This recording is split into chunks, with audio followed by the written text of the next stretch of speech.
Kannur collectorate മൈതാനിയിൽ തിങ്കളാഴ്ച രാവിലെ നടന്ന റിപ്പബ്ലിക് ദിനാചരണ പരിപാടിക്കിടെ മന്ത്രി രാമചന്ദ്രൻ കടന്നപ്പള്ളിക്ക് തളർച്ച അനുഭവപ്പെട്ടു. രാവിലെ 9:30 പോലീസിന്റെ വിവിധ വകുപ്പുകളുടെയും പരേഡ് സ്വീകരിച്ചതിനു ശേഷം റിപ്പബ്ലിക് പ്രസംഗം നടത്തി കഴിഞ്ഞതിനു ശേഷമാണ് മന്ത്രിക്ക് ദേഹാസ്വാസ്ഥ്യം അനുഭവപ്പെട്ടത്. ഉടൻ തന്നെ പോലീസും ആരോഗ്യവകുപ്പ് അധികൃതരും ചേർന്ന് അദ്ദേഹത്തെ ആംബുലൻസിൽ ആശുപത്രിയിലേക്ക് മാറ്റി. ചാല ബേബി ആശുപത്രിയിൽ പ്രവേശിപ്പിച്ച അദ്ദേഹത്തിന്റെ ആരോഗ്യനില തൃപ്തികരമാണെന്ന് ആശുപത്രി അധികൃതർ അറിയിച്ചു.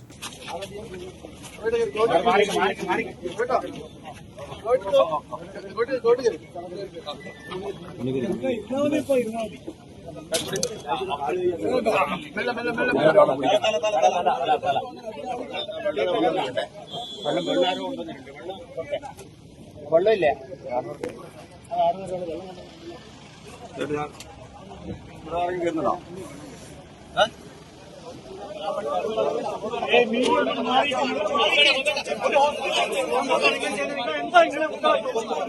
എന്തോ മാറിക്കുന്നത്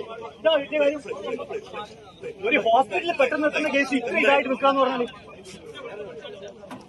ഈ ഒരു ബുദ്ധിപരമായിട്ടുള്ള കാര്യമില്ല. എവിടെയും റേറ്റിംഗ് ഇത് മാത്രം മതി.